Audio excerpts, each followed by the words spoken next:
তার এরকম 20টা 30টা বন্দর টার্মিনাল ভরে আছে, একদম বিশ্বমাপের, বিশ্ব সাইজের বন্দর এগুলো। সেখান থেকে তাকালে আমাদেরকে খুব ক্ষীণ মনে হয়। এই হৃৎপিণ্ড দিয়ে তো রোগী বেশি দিন টিকবে না, টেকানো যাবে না। কাজে এটাকে শক্তিশালী করতে হবে। এমন শক্তিশালী করতে ক্রমাগত ভাবে এটা শক্তিশালী করতে হবে। একবার শক্তিশালী করে দিয়ে ওখানে ইতি টানলেও হবে না। তো সেখানেই আসে আমাদের চ্যালেঞ্জটা। তো যে টিমের কথা বললাম আমরা, লুৎফে ইন্ডিয়াতে স্বাস্থ্যের জন্য যান না, দলে দলে যান। যখন বন্ধ করে দিয়েছে হাহাকার কেন যেতে দিচ্ছে না, যেতে থেকে আমরা এখানে স্বাস্থ্য নাই, স্বাস্থ্যের জন্য শুধু যান।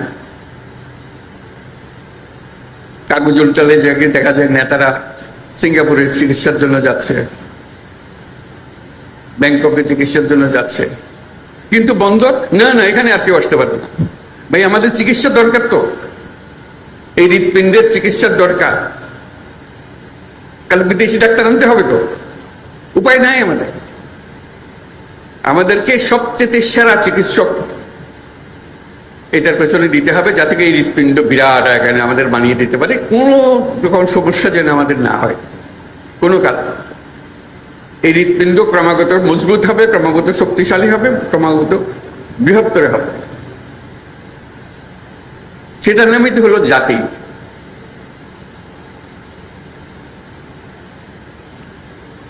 তা না হলে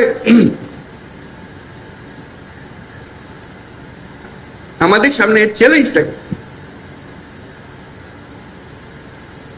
চ্যালেঞ্জটা হলো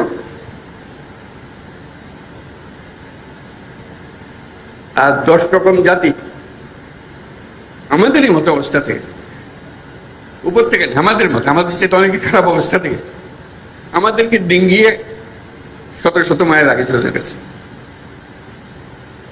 আমরা কেন হতভাগা জাতি হলাম? এটা পরিবর্তন করতে পারবো। কাজে আমাদেরকে বড় ডাক্তারকে দিয়ে কাজ করতে হবে। এটা আমাদের লাভ। একটা লাভ হলো এর পেছনে আমাদের কোনো টাকা পয়সা খরচ লাগছে না। এটা মজার জিনিস তাদের সঙ্গে। Build, operate and transfer. তোমরা বানাও, তোমরা কাজ করো, রোজগার করো, এই মেয়াদের মধ্যে আমাদেরকে দিয়ে দিতে হবে। আমরা 1 পয়সা খরচ করবো না। কাজে পয়সা বেঁচে গেল, কাজটা হয়ে গেল। তারা যখন কাজে নামবে, তারা